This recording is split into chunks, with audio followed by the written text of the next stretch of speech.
Kalian memutuskan mereka masuk itu tidak pernah mikir loh. Tentang istrinya, tentang anaknya yang ada di rumah. Padahal mereka ini adalah tulang punggung keluarga. Undang-Undang Dasar 45 itu kan memerintahkan kepada negara dan pemerintah untuk memberikan makan dan pelayanan terhadap fakir miskin dan anak-anak terlantar. Ketika orang tuanya, tulang punggungnya masuk penjara, di dalam pertimbangan putusan Anda itu tidak pernah memberikan perintah kepada negara dan pemerintah ini loh. Dalam nilai dan bingkai Pancasila. Untuk apa? Untuk negara itu memperhatikan kehidupan anak dan istrinya. Supaya apa? Supaya ke depan itu istrinya tidak melacurkan diri, tidak menjual diri, tidak menjadi pengebom dan lain sebagainya. Atau anak-anaknya ini menjadi membenci terhadap negara. Membenci terhadap kehidupan ini. Nilai Pancasila itu harus Anda tanyakan secara detil. Kenapa seseorang itu mencuri? Ini contoh aja. Yang paling banyak kami tangani dan faktanya ada itu adalah dalam hal narkotika itu loh. 0,1, 0,2 hanya karena mereka rakyat miskin, tidak punya uang. Dan kadang itu mereka itu adalah apa? Orang-orang yang dikorbankan. Kenapa saya mengatakan dikorbankan?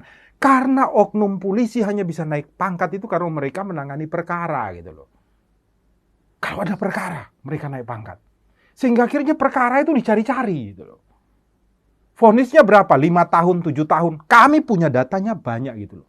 Untungnya setelah kami tangani di zaman sebelum adanya COVID kan kami bisa masuk dari penjara ke penjara bersama mahasiswa-mahasiswa yang magang di kantor kami. Dari UGM, dari Undip, dari Unisula, dan macam-macam. Kami bisa tangani itu. Dan ketika kami mengajukan PK dengan nilai-nilai Pancasila dikabulkan Mahkamah Agung. Tapi bayangkan masih ada jutaan, bahkan ada ribuan, bahkan mungkin jutaan. Orang lain yang belum bisa kita sentuh itu loh.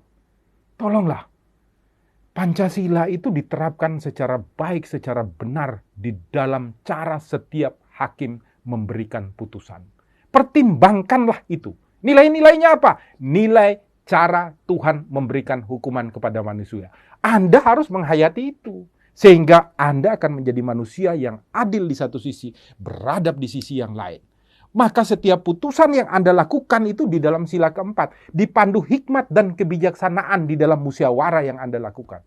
Putusannya apa? Akan mewujudkan keadilan sosial bagi seluruh rakyat Indonesia.